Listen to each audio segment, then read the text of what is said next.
Olá pessoal, História com o professor Flávio, Napoleão, período Império. Né? Então, vamos lá. Depois do período consulado, Napoleão ele precisava se organizar. Essa organização ele fez com que tivesse uma preocupação voltada para a expansão territorial, né? Organizar a França territorialmente, expandir dominação, expandir território. Essa era uma das preocupações de Napoleão Bonaparte. E é isso que acontece. Mas vamos ver como tudo isso se deu. Vamos lá, então. Napoleão ele se juntou às pessoas que estavam dando maior apoio a ele. Quais seriam essas pessoas? Então, por exemplo, nós temos elite, militares de alta patente, né, nobres, pessoas que ganharam cargos políticos. Eles se organizaram e fizeram um público de 60% dos franceses a votarem para que Napoleão fosse o imperador. Isso aí é chamado de plebiscito, pessoal. Tá? É uma consulta à população francesa que foi feita. Então, Napoleão Bonaparte teria sido coroado, então. Aliás, ele se autocoroou imperador da França. Essa parte da coroação chama muito a atenção. É histórico isso aí. Existe um quadro de Napoleão Bonaparte que ele está tomando a coroa do Papa Pio VII, que ele teria chegado na França especialmente para realizar essa coroação. Napoleão teria tomado a coroa das mãos dele e teria coroado a sua esposa Josefina e depois se autocoroou. Significava o que isso aí, professor? Que simbolicamente ninguém estaria acima de Napoleão Bonaparte. Tá? Todos estariam abaixo, inclusive a Igreja Católica. Isso ficou bem claro durante o período do consulado, quando ele coloca que a Igreja Católica praticamente iria se subordinar a ele, né, ao imperador.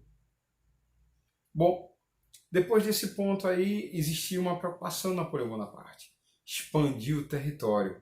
Essa expansão do território, ela estaria voltada para fazer com que a França tivesse aquela dominação que lá na antiguidade Roma antiga teria. É uma coisa interessante, né? Tanto é que eu tinha comentado na outra aula que quando ele manda construir o Arco do Triunfo, tem uma arquitetura que lembra muito a arquitetura clássica de Roma, né? O Arco do Triunfo, que até hoje serve para pontos turísticos. Pois muito bem, Napoleão ele queria que a França virasse a principal potência econômica da época, mas para isso ele precisava derrotar a Inglaterra. Então, primeiramente houve uma batalha, né, pessoal? Uma batalha chamada Trafalgar, que Napoleão ele perde. A Inglaterra ela tem um poder imenso, um poder marinho imenso, e Napoleão Bonaparte ele fica irritado com isso. Por outro lado, Napoleão Bonaparte ele ganha outra batalha chamada Batalha de Austerlitz. Né? Essa batalha seria contra a Áustria. Os ingleses teriam reunido países que eram absolutistas e que tinham medo dessa expansão de Napoleão Bonaparte. Né? Então, quem seriam esses países? Além da Inglaterra, Prússia, Rússia e Áustria. Né? O que é que vai acontecer então? Napoleão, como ele não conseguiu derrotar a Inglaterra militarmente, ele faz o seguinte, ele tenta derrotá-la economicamente. Ele cria um chamado bloqueio continental. Esse bloqueio continental ele vai fazer com que exista uma proibição para que os países comercializassem com a Inglaterra. Nenhum país poderia comercializar. Se o país comercializasse, ele poderia ser atacado pelos franceses. Pois é. Né? Ficava a grande questão. E aí, ficar do lado da Inglaterra ou do lado da França? Só que a França, ela querendo promover esse bloqueio continental, Napoleão acreditava que ela seria a responsável por prover os países que estivessem precisando de produtos industrializados. Mas tem um detalhe, a França, ela era agroexportadora ainda, de certa forma. Vou melhorar. A França, ela tinha uma importância muito grande na agricultura, não da industrialização. E o que é que isso significa? Isso significa que a produção industrial francesa não ia suprir as necessidades dos outros países. Pois bem, foi colocado o bloqueio continental e ninguém poderia comercializar com a Inglaterra. Vamos lá. Tem o caso de Portugal e tem o caso da Rússia. Primeiramente eu vou falar da Rússia, tá bom? A Rússia, ela sendo essencialmente, tendo uma economia essencialmente agrícola, ela quebra o acordo e continua comercializando com a Inglaterra. Outro país também que quebrou o acordo foi Portugal.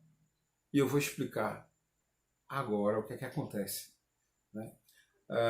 Napoleão teria proibido Portugal de comercializar com a Inglaterra.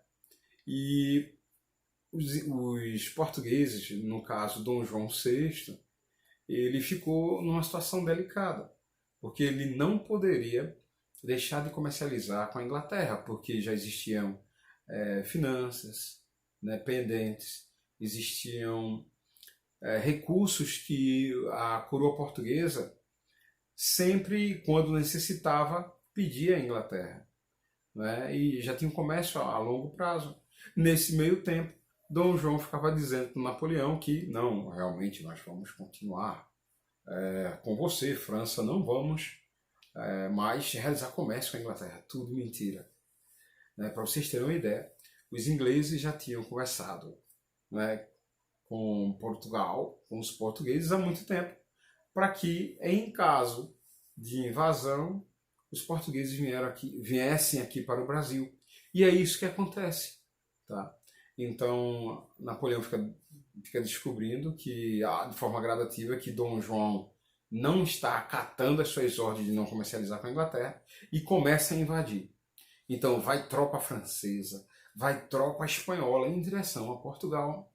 Né? Dom João, sabendo disso, pega gato, cachorro, papagaio, a família real portuguesa e se dirige aqui para o Brasil. Né? Em 1808 a família real chega. Mas isso é uma história que a gente vai contar num próximo conteúdo. Mas vamos lá. O que é que vai acontecer então?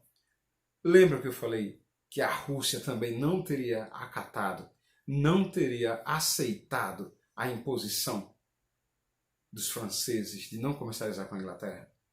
Pois bem, a Rússia, ela não acatou, ela precisava de produtos industrializados, né?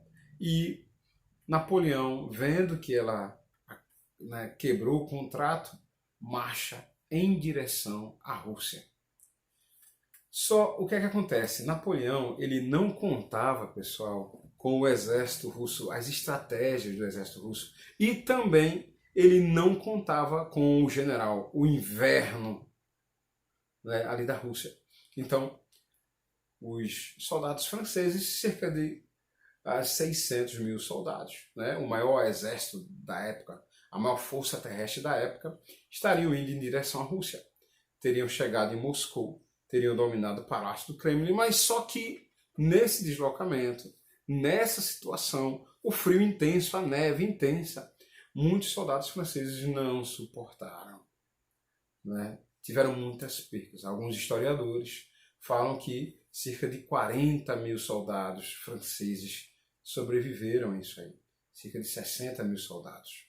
Né? Fica nessa média aí de tanta gente que teria ido para a Rússia.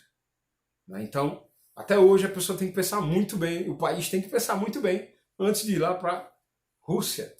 O que é que acontece então? A coligação que a Inglaterra teria firmado entre Prússia, a Áustria e Rússia, eles se reúnem e aproveitam que o exército Napoleão está fraco, está falho, né? Foi bastante enfraquecido depois dessa aventura na Rússia. Eles derrotam Napoleão Bonaparte, né? E exilam Napoleão na ilha de Elba, uma ilha no mar Mediterrâneo, e colocam Luís XVIII para a França. Então a França volta a ter um rei absolutista. Tá? Quem é Luís XVIII, professor? irmão de Luís XVI, aquele que foi morto durante a Revolução Francesa. Então, a França volta a ter um monarca absolutista, que nós vimos até agora. Nós estamos falando do período de Napoleão Bonaparte, né, no período chamado Império. Era uma monarquia de Napoleão. Esse período ele durou de 1804 a 1814. Tá? O que é que acontece também nesse período? Ele começa com uma pergunta à população, com uma pesquisa, com um plebiscito. Né? O que é que a população acharia se o Napoleão fosse o imperador? E concordaram. Mais de 60% dos franceses concordaram. Vocês têm que lembrar que, aos olhos dos franceses, Napoleão ele era muito autoritário. Né? E lá fora ele era visto como um continuador liberal da Revolução. Tá? Vimos que Napoleão Bonaparte ele expandiu o seu território, principalmente em meados de 1812. Né? Ele entrou em conflito contra a Inglaterra, perdeu a guerra na Batalha de Trafalgar. Vimos também que existia outro conflito chamado Austerlitz, outra guerra de Austerlitz, Batalha de Austerlitz, lá na Áustria, onde a tropa francesa sai vitoriosa. Vimos que Napoleão, por não conseguir conquistar a Inglaterra por meio da força, tenta derrubar a Inglaterra por meio de um golpe econômico, né, de um bloqueio econômico, mas que não deu certo. Primeiro porque ele, fazendo esse bloqueio econômico, ele pensava que a França iria tomar o lugar da Inglaterra e suprir os países que comercializavam com ela. Não deu certo de maneira alguma. Né? Portugal quebrou essa ideia, aliás, não aceitou essa ideia e foi perseguido. A fome real veio parar aqui no Brasil. A Rússia também não aceitou. Os franceses foram lá, muitos soldados morreram. Né? Por quê? Os russos saíam contaminando lagos, tocando fogo em casas, para que os soldados não pudessem se abrigar. Foi uma tática de guerra muito inteligente por parte dos russos. Tá bom? Na próxima aula nós vamos falar sobre os 100 dias de Napoleão Bonaparte, os 100 dias de governo. Professor, mas ele não está exilado lá na ilha de Elba, no mar Mediterrâneo? Tá, mas ele volta. Como, professor? Na próxima aula eu comento com vocês. Tá bom? Até mais!